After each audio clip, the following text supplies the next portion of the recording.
nous avons bien voulu faire en faisant participer les institutions et agences.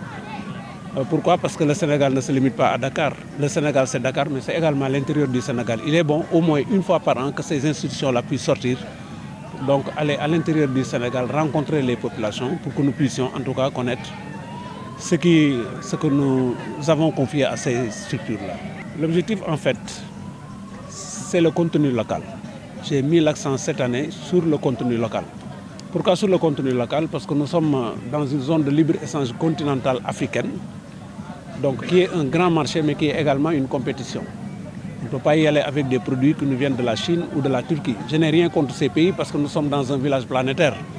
Mais quand même, la meilleure façon d'y aller et de créer ce qu'on appelle une valeur ajoutée, c'est de partir avec les produits donc de chez nous. C'est pourquoi nous avons décidé, dans un programme d'ailleurs que nous avons conçu au niveau de l'INACOA, donc de faire en sorte que d'ici 5 ans, que Thiès soit la capitale de la petite et moyenne entreprise, en travaillant avec les groupements de femmes. Parce que l'objectif, c'est de faire en sorte que ces groupements de femmes soient convertis en de petites et moyennes entreprises.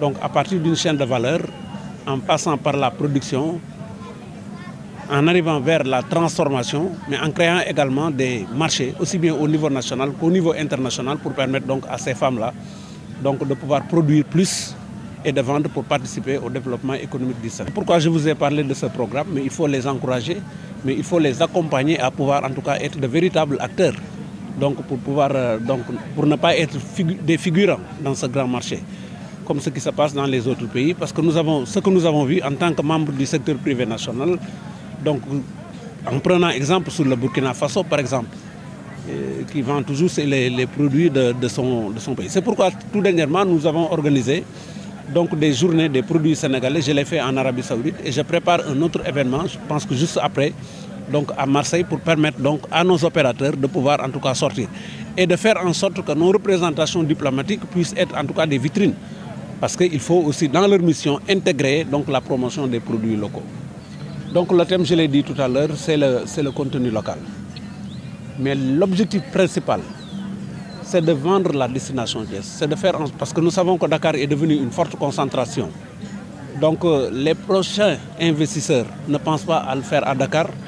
Diamniadio peut-être, mais la ville la plus proche de Dakar est la ville la plus stratégique d'ailleurs. Parce que Thiès est devenu incontestablement un carrefour avec l'autoroute à péage, avec Ila Touba, avec l'AIBD, mais avec très prochainement donc, le port de Ndayan.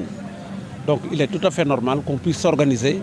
Parce que depuis longtemps, on a toujours été des employés, mais il faut qu'on travaille maintenant à être des employeurs, des chefs d'entreprise. C'est pourquoi nous avons décidé, donc au-delà de notre fonction d'opérateur économique, d'importateur, mais de travailler en faire en sorte que les jeunes, en tout cas, soient donc des chefs d'entreprise, mais également des capitaines d'industrie.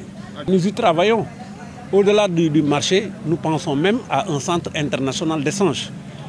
J'en ai discuté avec certains responsables locaux, parce que nous avons des partenaires en ce qui concerne donc le financement de ce projet. Si toutefois ces espaces sont disponibles, avec nos partenaires, on va construire un centre international d'échange qui nous permet chaque année de réunir au Sénégal et particulièrement à Thiès tous les décideurs du monde donc pour signer des accords commerciaux. La balle est donc dans le camp des autorités locales. Une fois que les espaces sont disponibles, en tout cas nous avons des partenaires pour le faire.